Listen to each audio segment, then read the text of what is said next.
Peter Lee. Today I'm going to talk about ways to make your course more accessible. I'm an instructional designer with Access Virtual Learning.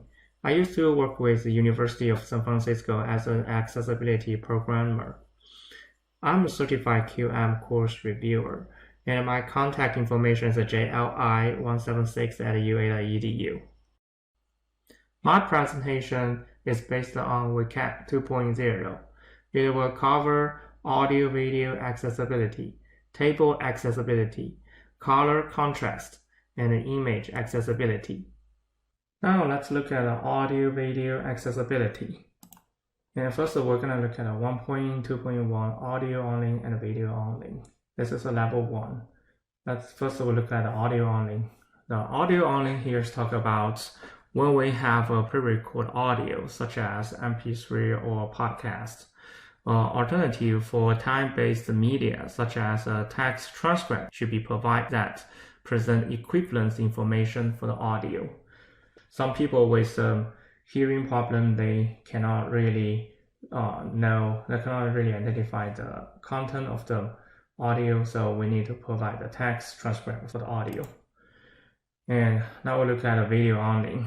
And here the standard means when we have a video file like MP4 file, either alternative for time-based such as text transcript or audio track should be provided that present equivalent information for the video. And the example for the video only is a silent video. We only say the content, but the video doesn't have soundtrack. So for this case, we need to provide the text transcript or audio track. And there's exceptions here. We don't need to provide the alternative if the content itself alternative for text. And then for caption, let's look at the caption. This is a level 1. So here the standards means provide a caption for videos with the audio. We don't need to provide caption if the video itself alternative for text. And what's the difference between the caption and subtitle? Caption is for people with a disability. Caption includes sound effects, like the background sounds in the video. For example, like a door open, and the caption shows the door open, and the birds chirping, the caption shows bird chirping. And there's two types of caption. One is a closed caption, another is an open caption. Closed caption is a caption we can turn on and off in the video. The open caption is always displayed on the screen. Subtitles is for people who can hear. They probably need the subtitle for the foreign video because it translates the meaning of the video. And subtitles do not provide the sound effects. So for WCAG standard, we need caption in either closed caption or open caption, but subtitle is not okay. And a good quality of caption and accurate, which means caption should be error-free, consistent. Captions format and style should be consistent. For example, we should have the same font size throughout the video. Clear. Caption clearly represent the audio, include the speaker's identification and non-speech information. Readable. Caption need to display enough time for people to read. And also the font is a good font, it's easy to read. Equal access required, that the meaning and intention of the material is completely preserved. Now let's look at some audio description or media alternative. For this standard, we will provide a second alternative for video with sound. So people with disabilities such as blind or visual impaired cannot be able to identify the visual information. If we provide this audio description for the video, it will really help the user to understand the video content. To meet this standard, you can provide a full text transcript, which includes a visual cue. A main character holds an American flag, for example, dialogue and non-speech sounds such as sound effects. Or we can provide a version of a video with an audio description. So we can have a two version for one video. Version 1 is the video with a regular soundtrack. Version 2 is the video with the audio description. And now let's look at the audio description level 2.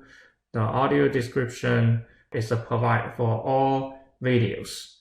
The standard is very similar to the previous standards. How are we going to meet this? We have to provide the video with audio description. That video could have a button to turn on off the audio description. Or we can provide the like I said, the two versions of the video. One is with a regular soundtrack, another is a video has the audio description. What difference between them? Between these two standards? For this standard, AA, the full text transcriber is not optional. We have to provide the video with the audio description. Let's look at the audio description example. This is from the movie Hunger Games. In a regular movie, it doesn't have the audio description, it's just the music playing in the background. But add the audio description, you can see the effects. Signs on a tall wire fence read "District Boundary, no access beyond this point," and "High voltage." Katniss steps through a gap in the wires and heads into the woods beyond. Okay. Table accessibility. Why are accessible tables important? A table is to organize the data with a logical relationship. It benefits users who cannot see the table. For example, screen reader users can navigate through data tables one cell at a time, and they will hear the column and row headers spoken to them. We also need to meet 1.3.1 Info and Relation Level A. The definition of the standard is information, structure, and relationships conveyed through presentations can be programmatically determined or are available in text. Tables should never be created for decoration, formatting, and layout purposes. When we create a table, keep it as simple as possible. If possible, we should split complex tables into several smaller tables. A simple table is more accessible than a complex table. Table with one header. Let's see the example 1. In this example, the table has 3 column headers, which is the first name, last name, and contact information. Above this table is the caption of the table. The caption of the table is a brief descriptive text before or after the table that indicates the content of the table. The caption elements in HTML must be the first thing after the opening table tag. While it is not necessary for each table to have a caption is generally very helpful. In HTML, TR means table row, TH means table header, TD means table data. Every table should have table headers. Table headers should never be empty. Following the table header is a scope attribute. The scope attribute identifies whether a table header is a column header or a row header. In this case, this table header is a column header. The value of the scope is a COL, which means a column. Because the table has 3 column headers, so we have 3 scopes. Let's look at the example 2. This table is different from previous table. This table has 3 row headers, and we also see the scope here is equal to row. According to Yale University Web Accessibility Guidelines, a table header elements should always have a scope attribute. However, sometimes the table is very small and straightforward. You may not need to use the scope attribute according to WCC. It is always the best practice to use the scope attribute. Table with 2 headers. Example 3. In this example, we can see this table contains 2 column headers and two-row headers. The scope attributes with the COL values are going to identify the columns headers. The scope attributes with the row values are going to identify the row headers. Now let's look at the accessible table in Word doc. We need to consider use a designate header row for our table. I pre-created this table and in Word doc. Currently, this table is not really accessible. Now I will follow this instruction and to remediate this table. And first, I will select the first row in the table, and then right-click and select Table Property.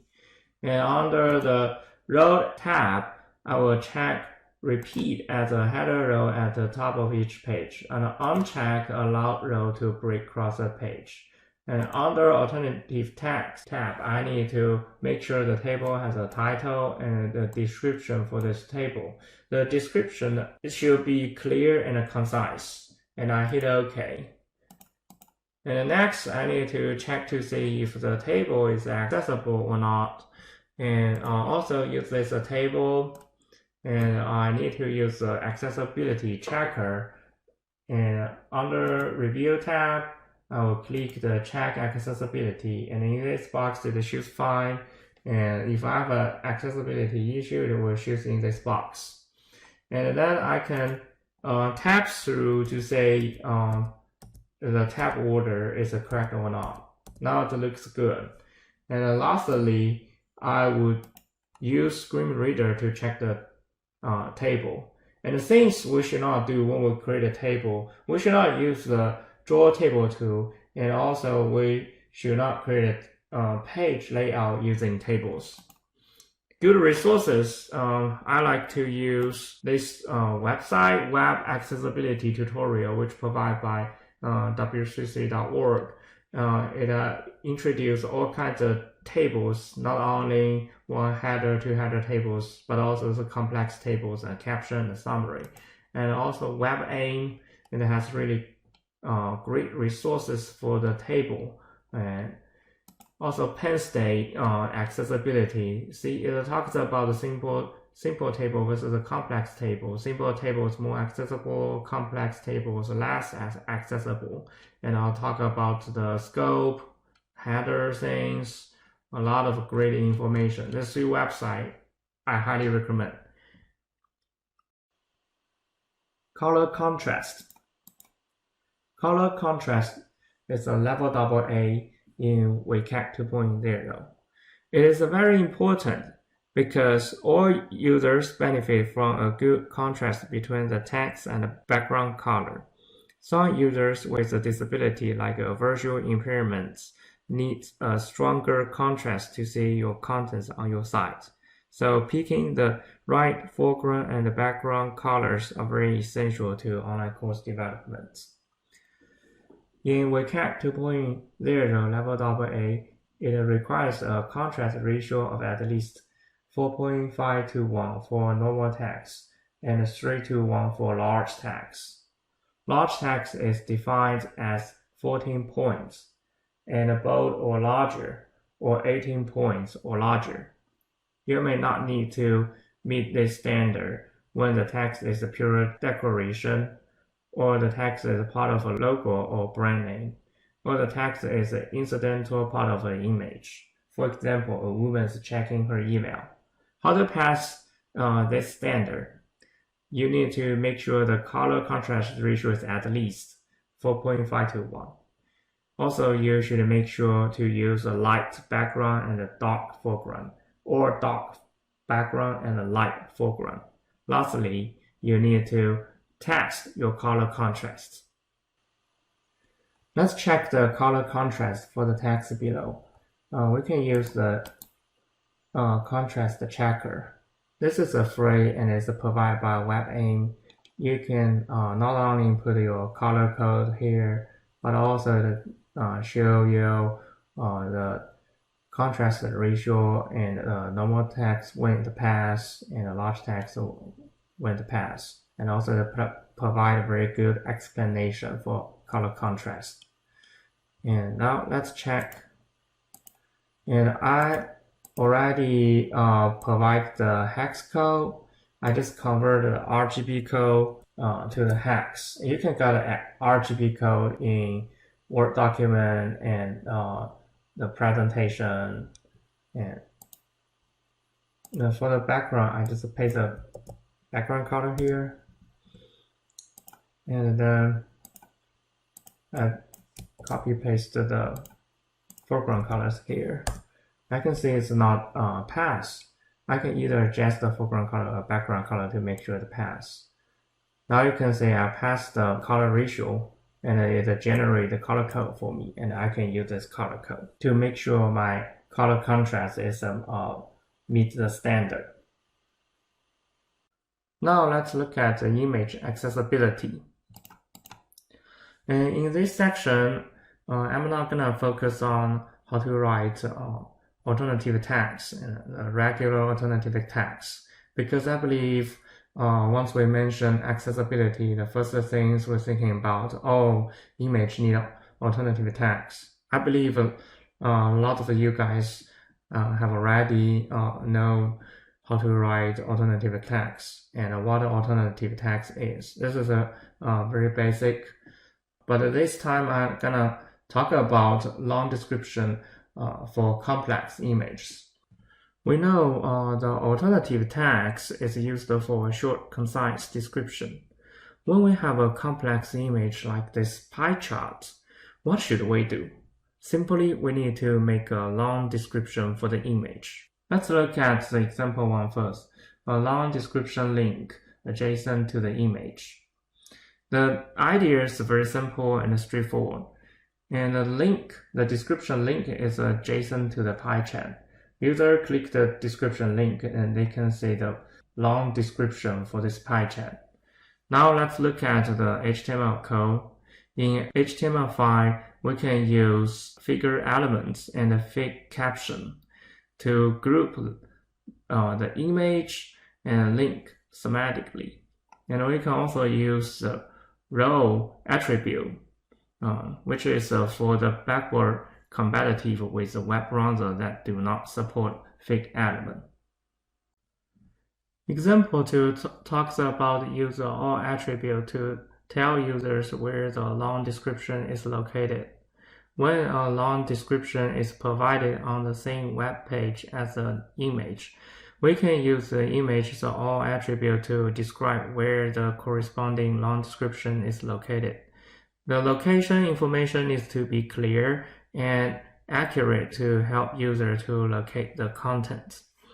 Let's look at the image elements in this example. The all attribute here tells user where they can find the pie charts text description, which is under the heading invasive breast cancer type food tags. The long description in this case is on the same page with the pie chart, so users do not need to click the link to see the description of the pie chart like previous example. Let's look at example 3. This example talks about providing a link to the long description via the long description attribute. In this case, the long description attribute is used for the image elements. It specifies a hyperlink to a detailed description of the image. It tells that a user should be able to access a detailed description of the image in the pie-description HTML file. The regular link under the image is recommended because some web browser and sensitive technology may not support the long description attribute. Thank you for watching this video. If you want to learn more about accessibility guidelines, you can always visit their website hosted by w3c.org. If you have any question about this presentation, please email me. Thank you.